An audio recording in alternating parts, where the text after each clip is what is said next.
오늘 주신 말씀은 에베소서 2장 4절에서 9절 말씀입니다. 에베소서 2장 4절에서 9절. 제가 먼저 읽고 교독해서 읽겠습니다. 긍휼이 풍성하신 하나님이 우리를 사랑하신 그 큰 사랑을 인하여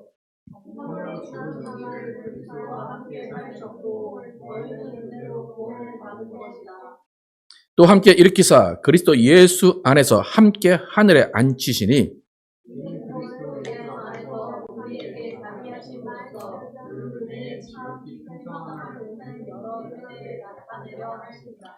너희는 그 은혜에 의하여 믿음으로 말미암아 구원을 받았으니 이것은 너희에게서 난 것이 아니요 하나님의 선물이라. 함께 읽겠습니다.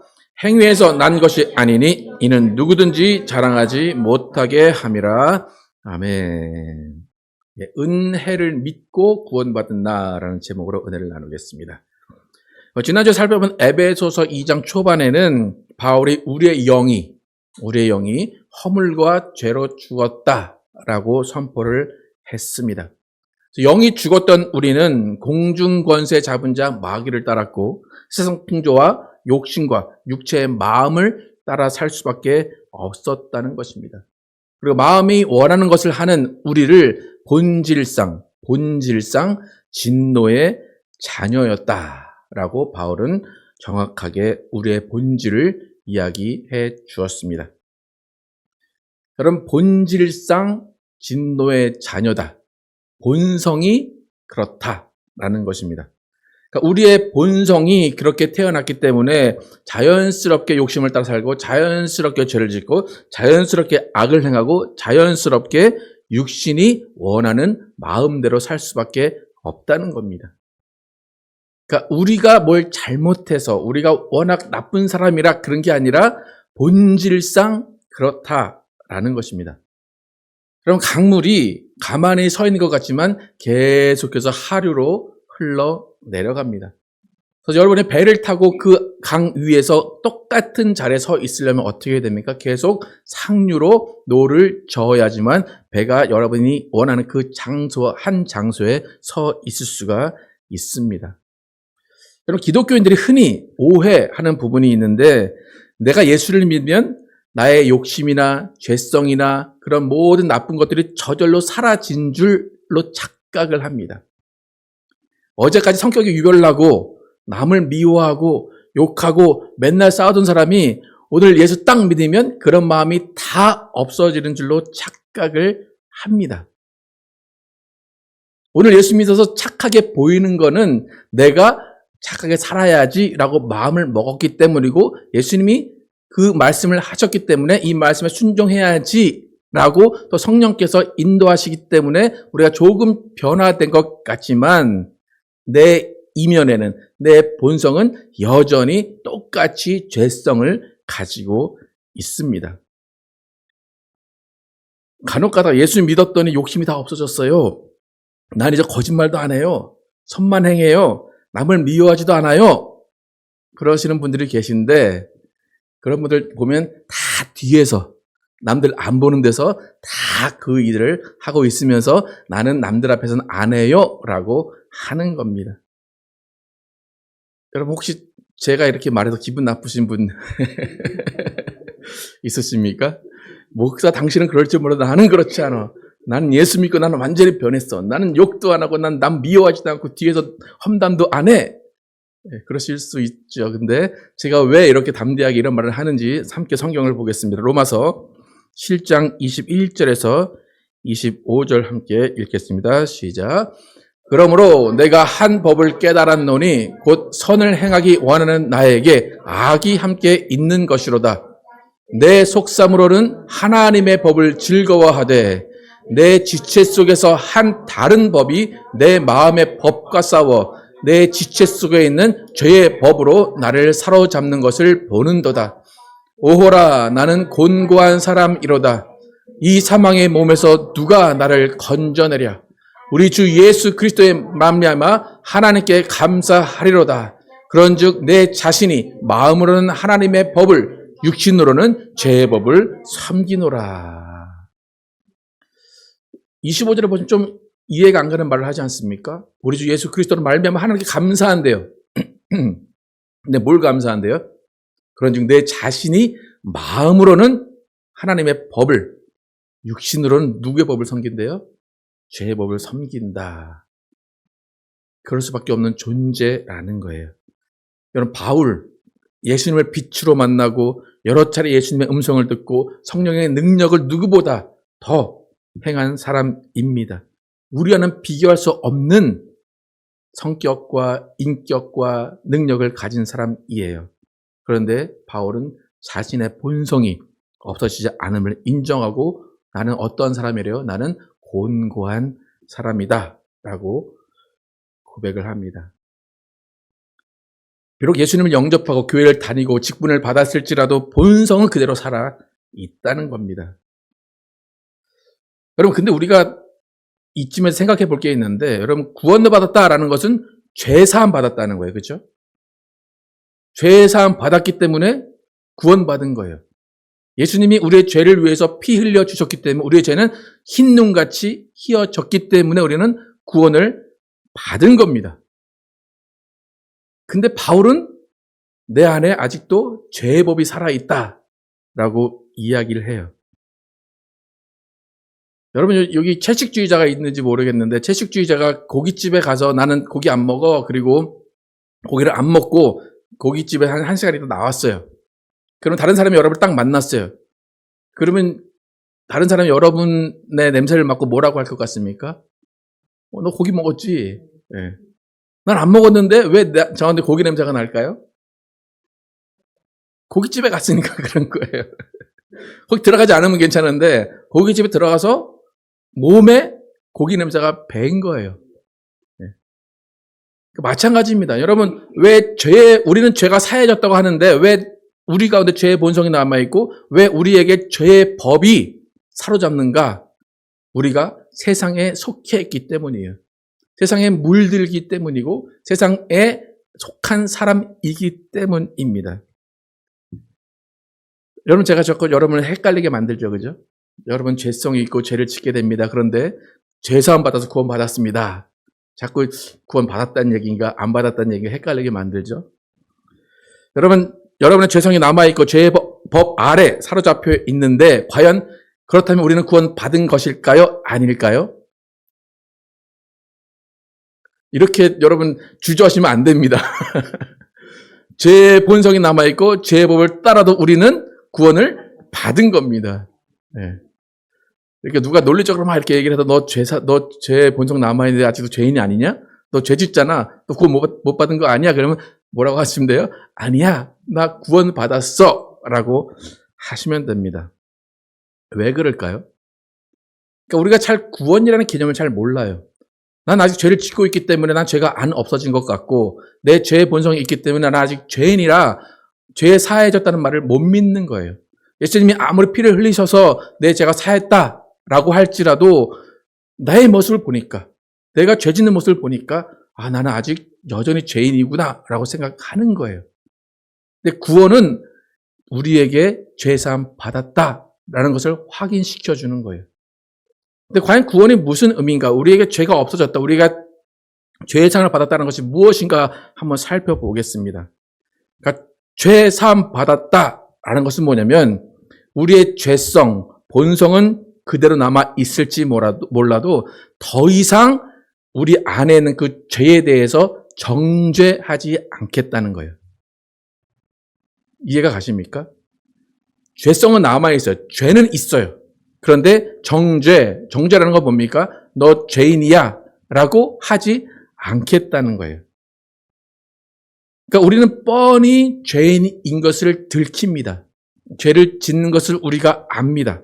하지만 예수님께서 우리를 만나신 다음에는 예수님께서 우리 죄를 다 가져가셨기 때문에 더 이상 너희를 정죄하지 않겠다는 거예요. 그러니까 죄성이 있어도 그것을 죄로 여기지 않겠다는 거예요. 잘 이해가 안 가시니까 제가 또 성경 구절을 통해서 함께 이해해 보겠습니다. 요한복음 8장 10절에서 12절 함께 보겠습니다. 시작.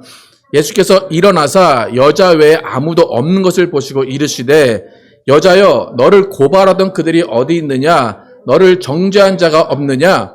대답하되 주여 없나이다. 예수께서 이르시되 나도 너를 정죄하지 아니하노니 가서 다시는 죄를 범하지 말라 하시니라. 예수께서 또 말씀하여 이르시되 나는 세상의 빛이니 나를 따르는 자는 어둠에 다니지 아니하고 생명의 빛을 얻으리라. 예수님은 길 가다가 어떤 여인을 만났는데 이 여인은 현장에서 가늠하다가 잡힌 여인입니다. 그 여인을 율법에 의해서 돌로 치려고 했습니다. 사람들이. 근데 예수님께서 죄 없는 자가 돌로 치라 하니까 모두 떠났어요. 그리고 그 여인에게 말씀하시는 거예요. 너를 정죄하지 않겠다라는 거예요. 그러면 이 여인이 죄가 있습니까? 없습니까? 있습니다. 현장에서 잡힌 거예요. 죄가 있는데 예수님은 뭘 안 하겠다? 정죄하지 않겠다. 너를 죄인이라고 하지 않겠다. 그거예요. 여러분 무슨 의미인지 아시겠습니까? 여러분에게 죄성이 그대로 남아 있습니다. 그런데 예수님이 내가 너를 정죄하지 않겠다. 너를 죄인이라고 부르지 않겠다. 그거예요. 왜요? 너희 본성은 죄를 지을 수 있어.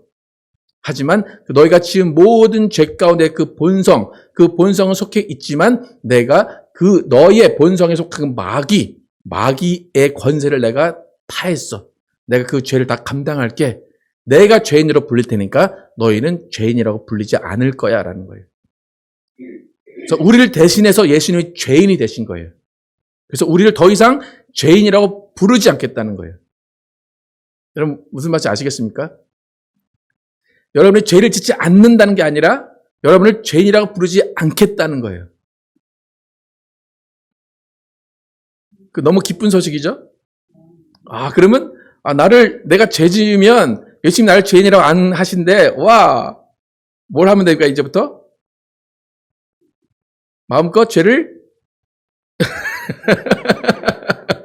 그죠?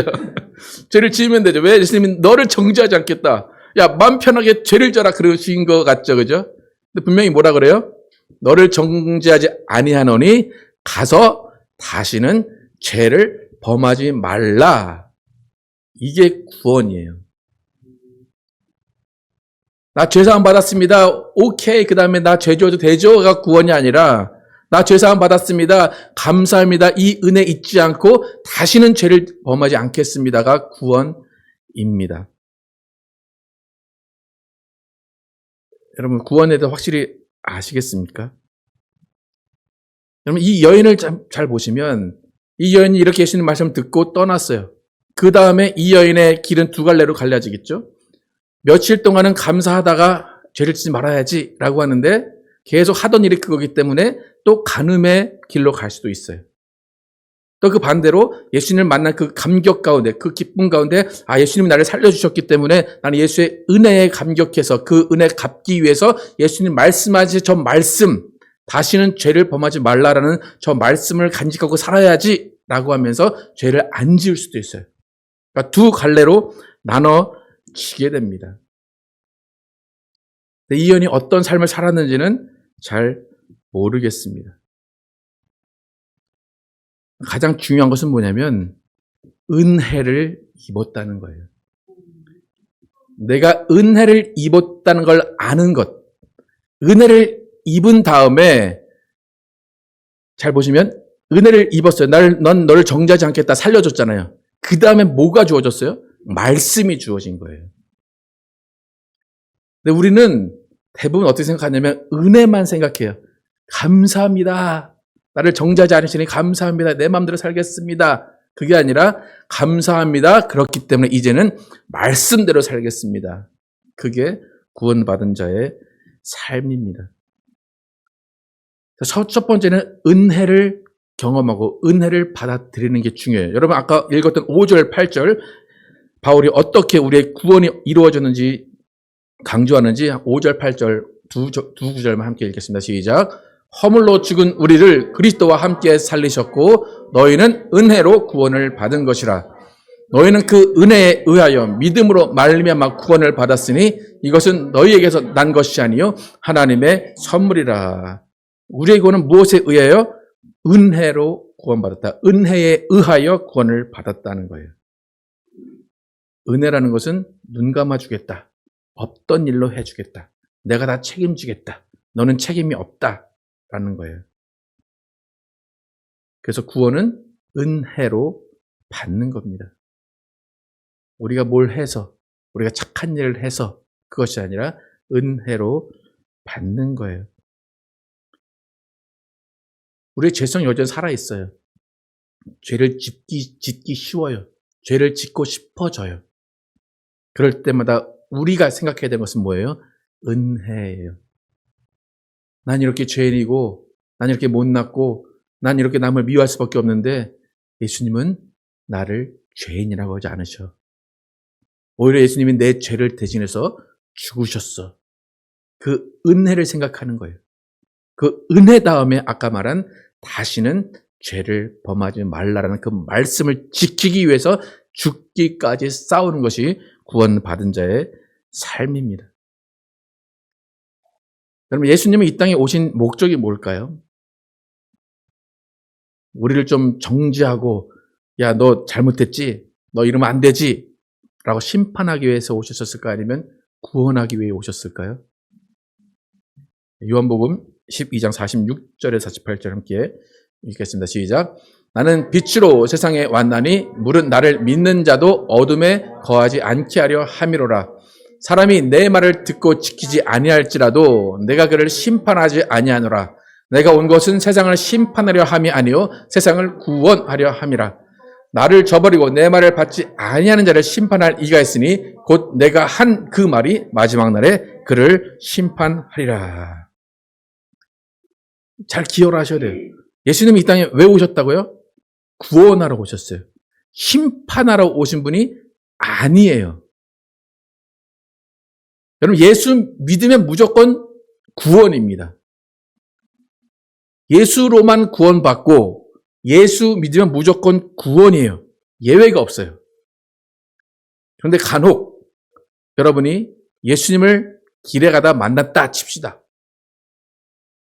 그럼 예수님의 얼굴을 딱 보고 여러분이 예수님을 생각할 때 뭐만 생각하면 돼요? 구원.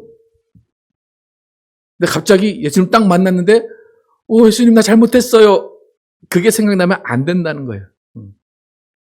예수님 뭐 하지 않겠다고 그랬어요? 정죄하지 않겠다.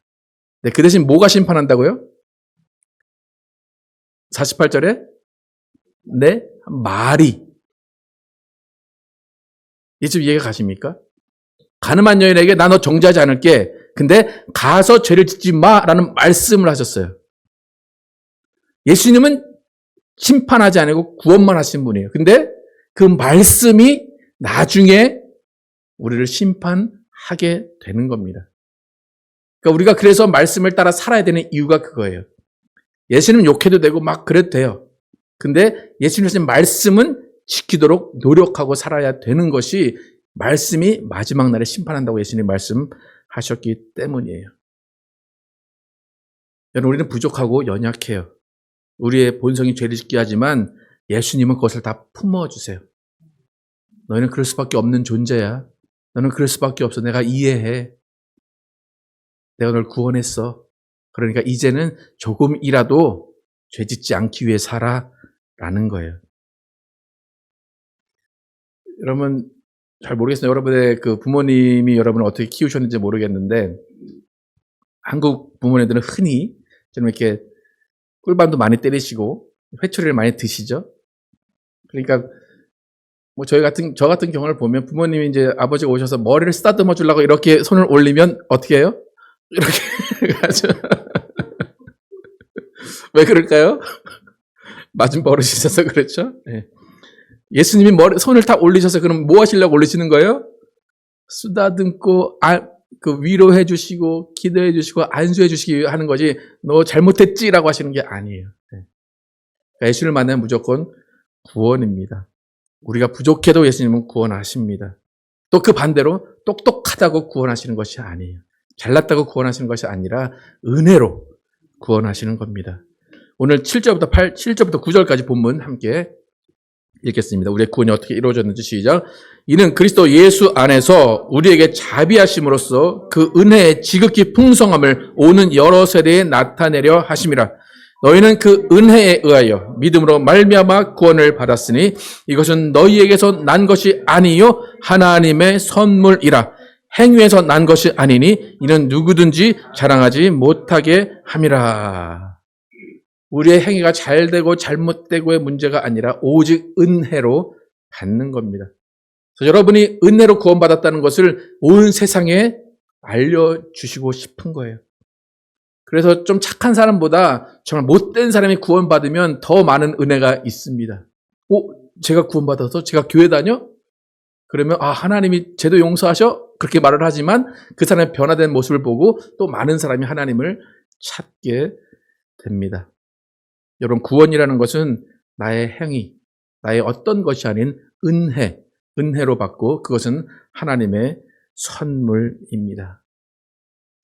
여러분, 우리는 은혜로 구원받고 말씀대로 살아가라고 명령을 받은 사람입니다. 그럼 말씀대로 살아간다, 말씀을 받고 살아간다라는 것은 이 세상에 속한 사람이 아니라 하늘에 속한 사람이라는 거예요. 예수의 말씀을 받는다는 것은 이 세상 사람이 받는 것이 아니라 하늘에 속한 사람만 하나님의 말씀, 예수의 말씀을 받게 됩니다. 그래서 오늘 본문에서 바울이 그것을 분명하게 말합니다. 6절 함께 읽겠습니다. 시작. 또 함께 일으키사 그리스도 예수 안에서 함께 하늘에 앉히시니. 우리 죽은 영을 살리셔서 함께 하늘에 앉히셨다라고 그래요. 앉히실 거야 라는 미래형이 아니라 이미 하늘에 앉히셨다라는 거예요. 영어 보면 heavenly realms나 나오죠. 하늘 왕국에 너희는 이미 앉아 있는 거야 그래요. 그럼 여러분이 앉아 계신 이 자리가 어디라고요? 하늘 왕국이에요. 하늘 왕국에서 뭘 해야 된다는 거예요? 말씀을 지키며 살아가야 된다는 것입니다. 그러니까 구원받은 후에 삶은 내 소속이 하늘이라는 것을 확인하며 사는 거예요. 죄를 짓고 싶어요. 죄질 유혹이 다가와요. 그러면 그때 뭘 해야 돼요? 나는 하늘에 사는 사람이야. 나는 하늘 왕국에 앉아있는 사람이야. 절로 가. 난 그런 죄를 지을 수 없어. 라고 죄를 짓지 말아야 됩니다. 주일마다 와서 여러분이 생각하셔야 되는 것은 뭐냐? 이 방석은 어디에 있는 방석이에요? 하늘 왕국에 있는 방석이에요. 또 이상한 생각하지 마시고 그냥 그렇다는 얘기입니다. 여기는 하늘이기 때문에 우리는 하늘의 법을 따라야 되는 사람이에요. 근데 내 안에는 무슨 법이 있어요? 죄의 법과 하나님의 법이 같이 있어요. 근데 여러분 누굴 따라야 돼요? 하나님의 법을 따라야 돼요. 왜요? 여기가 지금 하나님의 왕국에 있으니까. 아무리 봐도 하나님의 왕국이 아닌 것 같으면 한번 기도 한번 해보세요. 하나님, 여기가 어딥니까? 기도 한번 해보세요. 여러분, 구원이라는 것은 예수 그리스도의 십자가, 피 흘림이라는 은혜가 선행되고 그 다음에 그 은혜를 주신 것을 믿은 거예요. 믿으면 그것을 구원을 선물로 주시는 것입니다. 우리가 죽었었는데 죽었던 우리를 살리신 것은 우리가 이뻐서 그런 것이 아니라 은혜예요. 그냥 값없이 은혜와 하나님의 사랑으로 주어진 것입니다. 여러분, 죄의 법은 여전히 날 다스리지만 예수 안에 있는 자에게는 정죄함이 없다는 것을 여러분 기억하시고 그 은혜에 감사하시고 하늘 왕국에 앉아 있으면서 하나님의 주신 예수님의 말씀을 지켜 행하는 여러분과 제가 되기를 예수의 이름으로 축복합니다.